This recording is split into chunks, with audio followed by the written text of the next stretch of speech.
Good evening, everybody. I'm so happy you've joined us today to interview on CineMoi Television Network.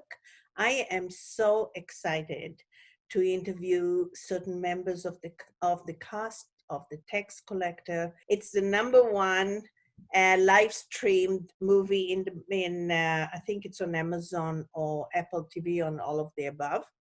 And with me tonight is one who's an incredible, dear person who I love so much, and I'm so excited to have her again with us. And it's Lana Parrilla, who is playing this incredible character, which is so real. You really have to see her because it's a very difficult character in this movie, and she really brings a certain reality to it that blew me away. And then, of course, we have Cheyenne Rae Hernandez, who's playing Gata, the bad girl. And she does an incredible job, too. So welcome. And I can't wait to enter into this conversation and let it reveal itself. You heard of me? What have you heard? I heard you're the devil.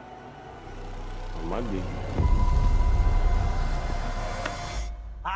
Come on, fool. Good, eh? Every gang in LA has to pay their taxes. What's up, Holmes? Wake up. If you're stacked short, go rob a bank. Rob your own mother. There's no excuses. Do not test that. Whoa, hey, whoa. Guys look like a couple of monsters. Who the hell, man? Yeah, but I'm at peace with that. Son las 12 de la madrugada, mirándome en el espejo. What's up, Johnny Cash? How about that time you gave me like 3 different STDs? Are you kidding? Just kidding. Just kidding. You got your wife, you got your kids, you got your castle. Daddy! I'm supposed to terrorize the herd. That's my function. God allows me to walk through the darkness and come back into the light. What did you see in me? I heard that you were this big bad gangster. You're taxing 43 different street gangs. That's thousands of dudes in the most violent subculture in Los Angeles. The count's short. Who are you? I'm the future, and you the past. Got your kids. You want to buy them back? You don't think he wants to spill blood? He wants to cut your heart up. Can't run for what's left. I got a 380 on each ankle, 38 on my right, 25 on my left, chopper in the trunk, Glock in my belt. I'm on him.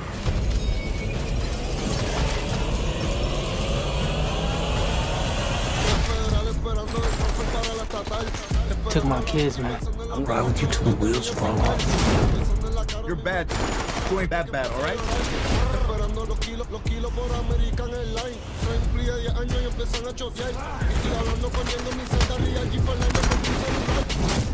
Open your mouth. He'll splatter your brains out. I don't want that. I do. I want that.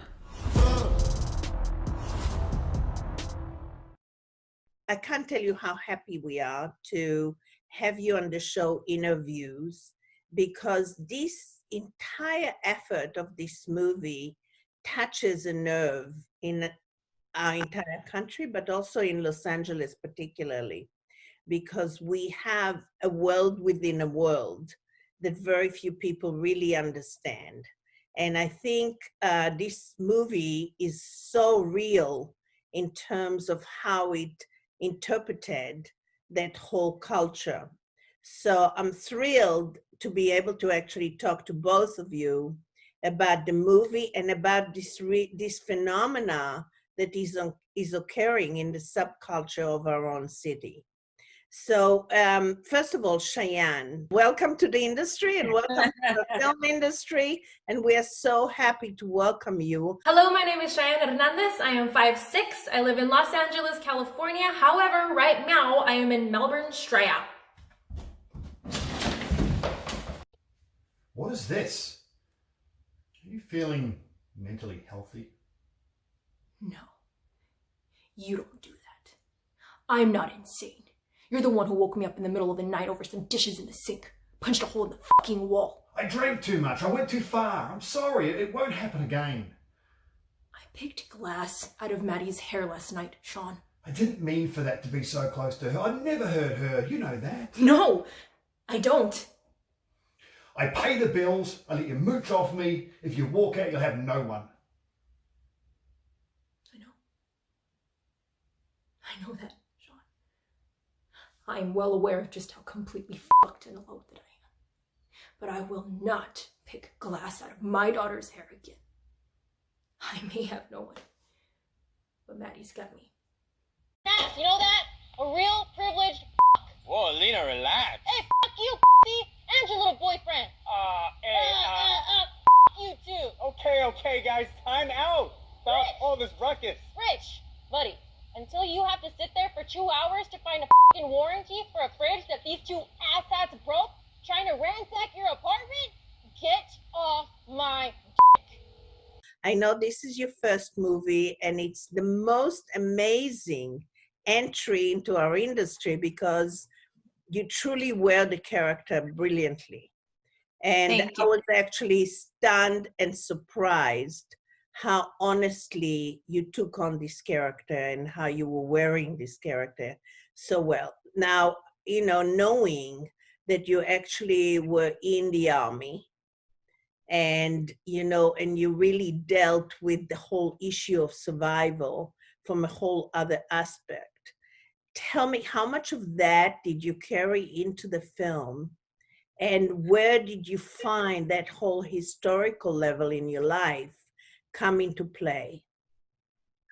Well, I definitely carried a lot of my soldier self into being Gata. And I feel like throughout my life, when I've had to go through these periods of just raw survival, I mean, I was homeless in LA too at one point. So when I went through that, I still had these inhibitions within me, which was, you know, still be kind, still be honest, be truthful, you know, be giving. And so it's like you have your moral compass that's inside of you that you're circling around as you're surviving. So in order to be Gata, I had to get rid of those inhibitions. So Gata is just pure, raw, animalistic survival. So she is what happens when humanity allows the worst of itself to surface. She is when you stop caring about who thinks what, who says what, you don't care who lives or dies, you only care about surviving. And so it was hard, and even on set, there was a couple of times where my humanity did come out. And one in particular was in that scene where I'm hammering Shia. I know at one point Conejo had this cigar and he moved it away from his mouth and some of the ashes fell on Shia. And so I'm very in this scene and I'm supposed to be hurting him, and all of a sudden the humanity part of my brain just kind of ticked. And I was a combat medic in the army, so I ran to the medic and I was like, aloe, aloe, aloe. And then they gave me aloe, and I come back and I'm rubbing aloe vera on Shia's chest as I'm supposed to be killing him, you know? So it was a constant struggle and battle in my mind for who I am and who she is, and letting go of who I was to become her. But the soldier part came in when it was dealing with weapons, when it was thinking about this dog-eat-dog world, because when I was in the military, it was really hard. It was survival. I was one of the only females in an infantry unit. So it was a struggle every day to be myself. And so I wound up choosing not to be.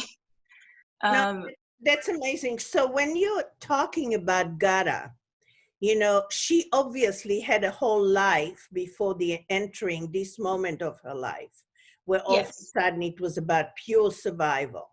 And she had to survive no matter what. And the only way she knew how is by eliminating any kind of conflict that could be dangerous. But who was Gata before in terms of your perception of the character? Well, I actually have journals of her past life. That was the amazing thing about working with David Ayer, is he gives you this character, but he allows you to write their past so that it can be authentic. It can be real for you when you're on camera. So I have journals of where she was she was sold. She was sold and she was used. And so she took what she thought was her weakness, which is, you know, people wanted her because she was cute, she was pretty. And so when she was sold, she was used a lot.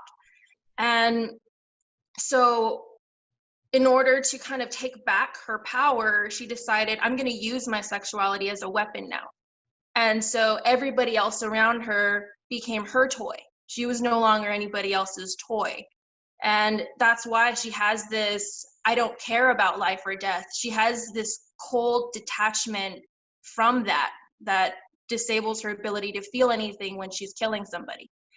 And that's really interesting. And Lana, you can jump in, but I know, for instance, I've been working with the Congress and the Senate and the government for years and years and years against sex trafficking.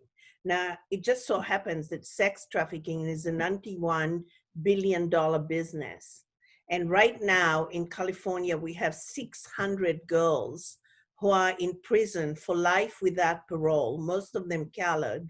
They were actually put in jail as teenagers and preteens. They were sold, raped, tortured, and whatever by their pimps. And not one pimp went to jail, but all these girls. And it's because they killed their pimps that they are in prison for life without parole. And so I was thinking about that when I was watching you. Now, what I find when I visit them in prison is that they've put such a shield, they feel nothing, you know? And I felt that from you, and I was wondering, where the hell did you get that? I mean, it's not like I've seen you over there, you know? So. Yeah. The thing is when I saw Gatha's role, she didn't have too many lines or anything, but she was this cold, calculated killer. And I had to understand, how does somebody get that demented? What happened to her to make that justifiable in her head? So I gave her that backstory of she was used and she killed her own father because her father was the one who sold her because she wasn't doing what he wanted as far as joining the gang, and he killed her mother. So there was this whole backstory on what exactly twisted her from the inside out to make her that way. And I lived it. I told myself every single day that that was my life. And so I began to see people differently. And a lot of friends around me, Lana included, saw these changes and they were worried about me. I remember several times Lana reaching out saying, I'm worried about you, I'm thinking about you, are you okay? And I just had this shadow over me that I could not get rid of. Yeah. And even after the movie wrapped, I dove so deep into this crazy world that Gatha was a part of, where it was almost like I didn't want to speak to my own father. I didn't want to, you know, it was so real for me that it was crazy. Well, But notice like with Cheyenne, especially because this is her first movie and she's, you know, sort of young in this industry and in acting, and she's like, you know, starting out and she's really diving into this character, which is so great. And when the movie was over, it was like she got stuck in Gatha for a while. And I understand that because I come from a semi-method background, and, you know, I still battle with like elements of Evil Queen Regina. I played her for 7 years, right? So I have to still like, wait, that's not me, that's her. But I was concerned. I was very concerned for Cheyenne because I saw her sort of stepping in. She stepped so far deep into Gatha that you can still see Cheyenne. I mean, if you see her, you know, she's like this bubbly, loving, you know, medic, you know, caretaker. She's a great friend, a good sister. I can say it's funny because I'm from the other side of the family, but we found each other. But yeah, absolutely. But you know, and talk about that, you know, some more in a second, Lana, because what I found interesting about your character that really blew me away, and what I said to you, oh my God, what a departure, you know, because this is a world that behind closed doors, it's a family. that has religion. They sit around the breakfast table and they hold hands and they say prayers. They are waking up in the bedroom and the little daughter runs up and she has a loose tooth, you know? I mean, all these lovely things about a family. And then you are there, and it was so interesting to me because the reality of the machismo was something that was emerging even behind closed doors. And I could see in your character, you know, reacting but not reacting and accepting, you know? And so my question to you is, you knew that behind those closed doors, there's a jungle. And that jungle is actually the survival that pays the bills and gives you the home and gives you all the opportunities. And you kept being kind of like this, the center of the nervous system that kept everything in the family real in a different way. So it was about the family. So what was your point of view in terms of the character, knowing that behind that closed door is the jungle that you're really facing every second of every day? Yeah, well, the challenging part of that was her talk about a moral compass was Favi's moral compass, which is she's kind of married into this, you know? She Right. is the sister of David's wife. So it's like she's single, she has a kid, she has a very hard time finding love for herself. She is very family oriented, and this is her little sister, and she is very concerned about, you know, where can this lead, and yet she benefits from it. So it's like there's only so much that she can say without also getting herself in trouble. It's a scary world. You can't, you know, I grew up more around the Italian mafia, which is like what I can relate it to. Right, I related to that too. I was thinking about that, like the 20s Yeah. and the 30s and the 40s and the mafia and Al Capone and all that stuff. Yeah, and you grow up around that, and where I'm from, you know, they were our neighbors, and it's just, you know what not to say. You know, when you see something, you don't repeat it. You know, so that for me was kind of like what I brought to the character, because I knew that, you know, there were some moments where there was a little bit, you know, not everything made it into the film, but there was a scene that didn't make it into the film where you got a little taste of how Favi felt about her brother-in-law, David. And there was a very evident dislike for him and what he does. There was a judgment, and yet, you know, she still loves him, but she resents him, and she's really fearful for her sister more than anything, and the family as a whole, and trying to keep everyone together.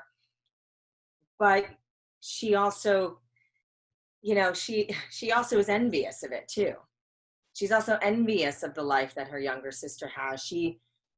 She wants it, yet she doesn't want it like that. She wants love, she wants the big house, she wants the money, but she doesn't want it in that world.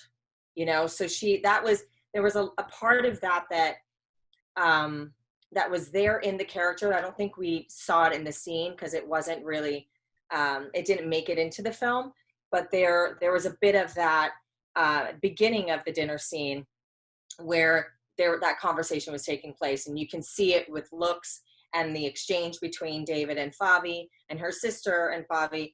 And you can see that there was like this envy, yet protection. She was constantly conflicted with, you know, her feelings about her sister, the situation, and her own needs.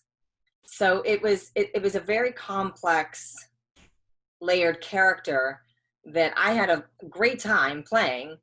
And then later you see when David actually pays for the quinceañera just for her daughter, you see that she's really kind, and she's thankful and grateful, and she's trying to sort of, you know, I guess, accept him on some level. That was my backstory. There was a lot of stuff that we have, like Cheyenne was talking about, like David said, here, do what you want with this character. And then he would have conversations with us about it. But I'm not sure if all of that was prevalent in the performance. I think yes, so. it was, because there Okay, were moments where I saw your conflict in your eyes, because you were kind of like looking at him and looking at her. Yeah. And looking at the little girl. Yeah. It was so weird, just the way you looked at them. And I think it really did come from within, because something made you think about, what is this? What is this? And Yeah, it was so sure. prevalent, even though it was so subtle. I loved it. Thank you. It's that what I would love to see more from actors, is the language from the eyes that tell you more than dialogue ever does, Yeah. And she said so much in one word. And when I saw the movie, I know. And you said the part where, okay, so when David is giving Favi a whole bunch of crap at the table, and then Favi says, Alexis, it's just with that one word that just says like that Favi has complained to Alexis a million times about all of this, and she's kind of telling Alexis like, if you don't shut him up, I will say everything that is not being said right now. And so when you said that, I was like, No, that's great. But let's talk about the reality of what this movie says, because I think that's what this interview should encourage people to see, because this is happening right now in this town in East LA all the time. I told you I did a documentary about East LA called How We Fell Out from the Grace of God. And I spent a lot of time with 18th Street Gang and the leader of 18th Street Gang. And one of the things that he said to me blew me away, because he said to me, well, it wasn't any different when it was my father. He just wore different clothes, and he walked me down on the bridge where his father was when it was all the zoot suits and all those wars, And I realized, and I talked to Eddie Alamos about it, and because he had done so much in that about that whole thing, and he said, yes, it is so, the whole thing is generational, but it's happening out there, and it's happening in a different way than any of us understand, because it's never on the news, and people get killed, and it's a whole world on its own. So my question to you, Lana, particularly, because I know you, and I know when you do anything, you take the entire encompass and you bring it in, and you look at it all, and you narrow it down into the culture you are emerging into, And so I want to know, how much time did you spend really understanding this whole culture, and what it meant to you, and how you related in your own life to it? And I know also that when Black Lives happened with George Floyd, you were the first one to go on Instagram and make big noise about it. The first Instagram I received was you. Oh, so wow. I know how conscientious you are. So talk to me about what this movie really means, and what you think it should do in terms of the audience and our whole community. Well, this movie is very complex, and the thing with David Ayer is he has this gift of and also background of being on the inside. Right. This is a world that he is very familiar with. He is a combination of Bobby Soto's character David, right, and Shia, and right. He really is. And there was that whole I think there was some sort of talk about Shia being being brown face or something, and I couldn't disagree. I mean, there are a lot of these white people that grew up in the hood. I knew it, but I come from Brooklyn, so we always had like White Boy Mikey, and we always knew guys like this that grew up in these Latin cultures and in these communities. that were really, really influenced by it. And so that's how I saw Shia's character, and I knew those guys.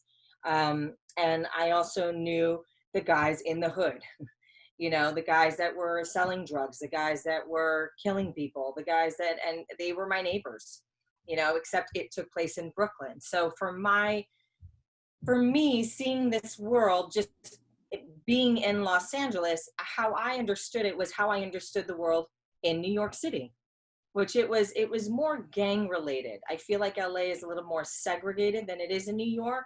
In New York, you have like your gangs, you know, but in LA you have that too, but sometimes it's like you have more of your communities, where I feel like in New York, a lot of people are kind of mixed up, you know, everyone's right. kind of, You have territories here, like 18th Street gang has their own territory.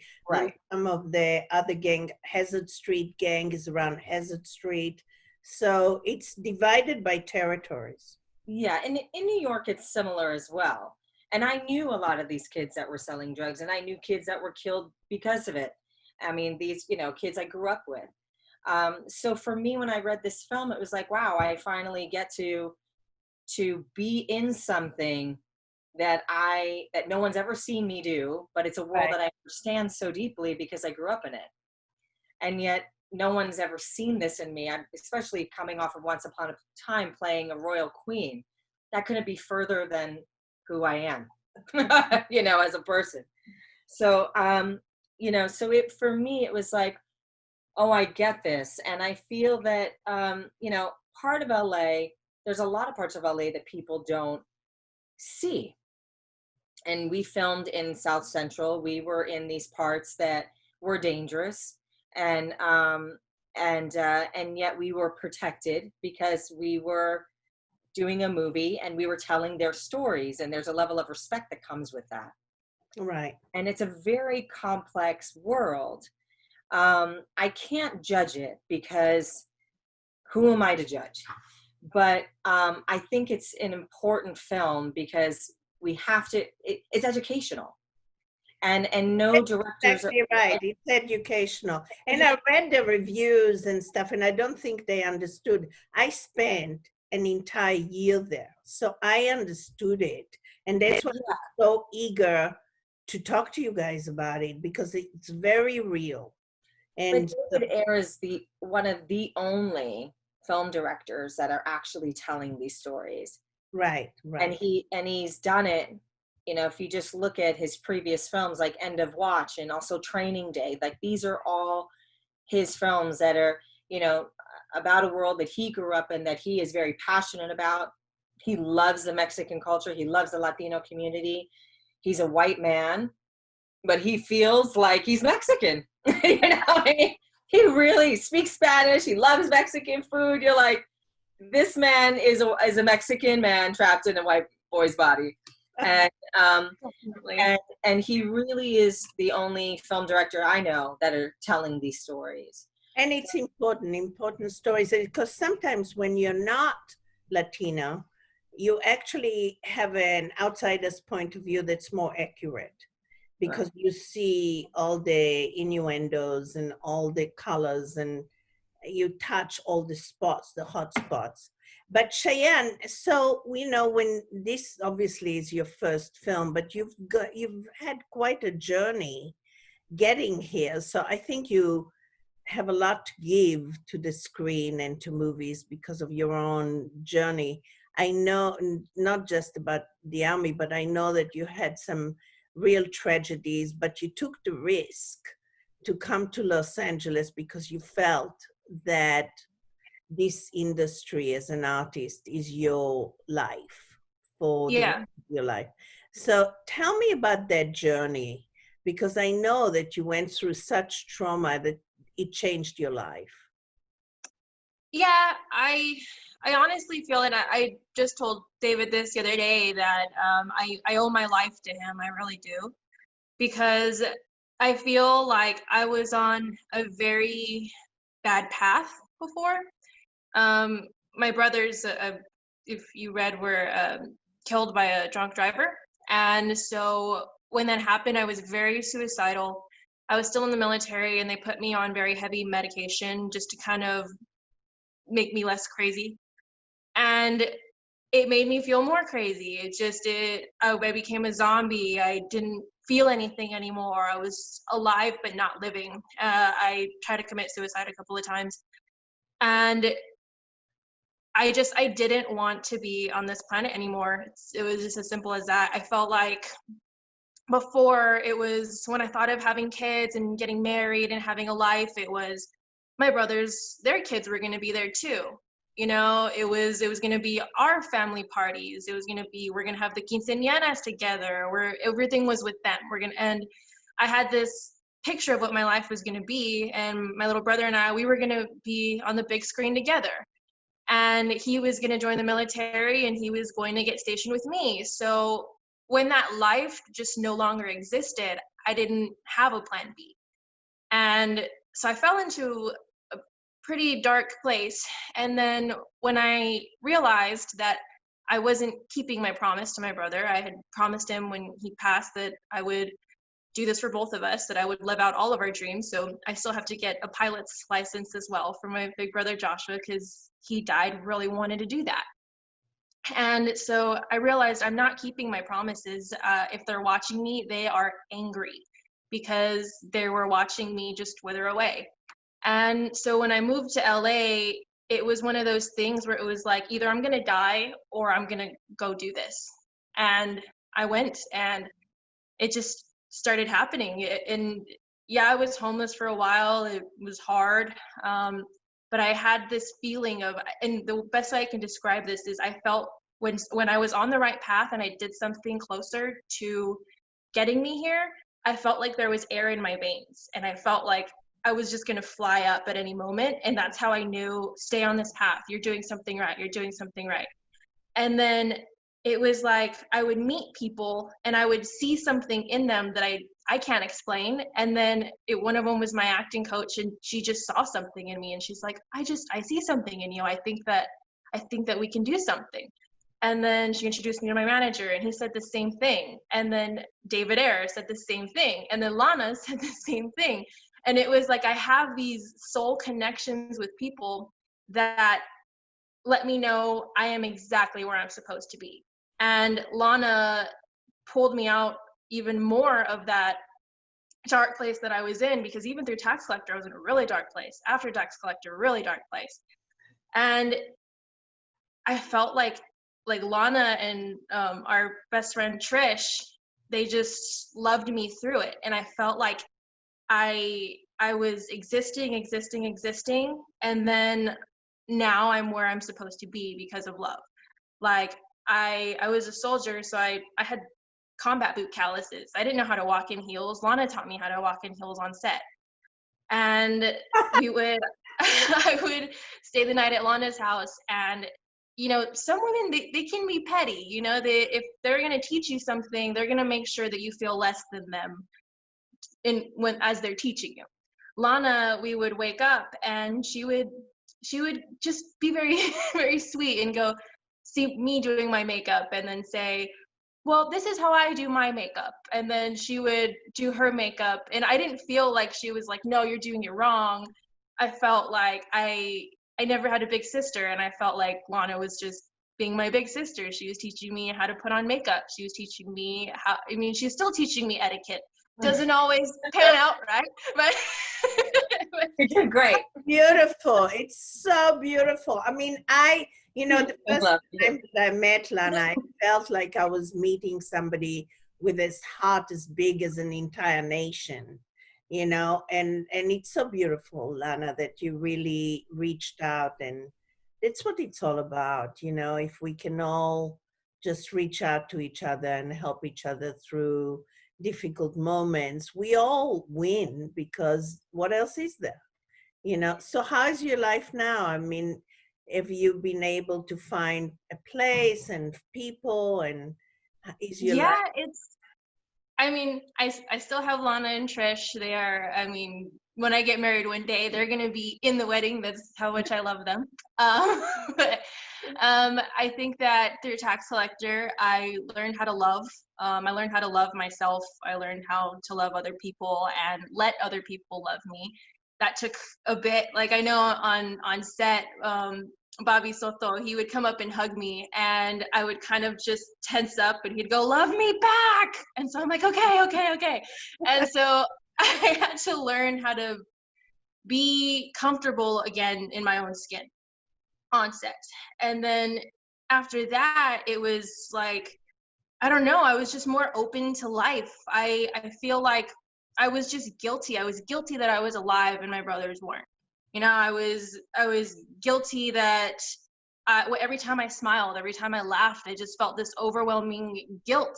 And now I feel like I've learned to live my life and enjoy my life, and to look up and be like, did you see that? Did you see that? You know, and so I still talk to them all the time, but I feel like because of this, I've met my partner, Simon, who I absolutely adore. I've been with him for almost 2 years now. And I feel like because of Lana, because of David, because of the whole cast of the movie, I was able to love myself and respect somebody else. And it's opened so many more doors. And I feel like who I was before was this, I would put up a wall, I would put on a mask, and people could tell that I wasn't authentic. They could tell that I wasn't really myself. And I feel like I've gotten so much further by some of the stuff I say may be shocking, and everybody in the room will be like, what did she just say? But it is me, you know, so. No, it's beautiful. And so what's happening now? What are you doing next? Well, COVID's affected so much. Oh my God, tell me about it. Oh my God. But I'm so much better when I can be in front of people. So the fact that all of my meetings are on Zoom and stuff, it's really hard. But I'm doing what I can. I'm looking at a couple of projects, nothing set in stone, but I'm just seeing where it goes. Well, if there's anything we can do to help, we are very happy to help. You have my number, or Lana will give you my number. Yeah. I'm really happy to help in any way I can. Because thank you. It's really wonderful that you've gone through this. I mean, trauma, you have to, unfortunately, we all have to go through it to get to the other side.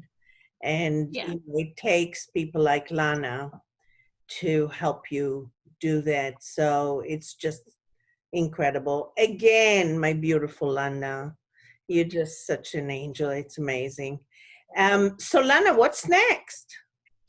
So a few things I've been working on.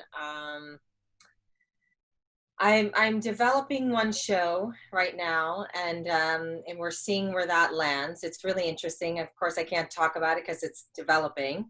I've been developing it for a while, and it's starting to kind of find a different shape than where it started, which is good.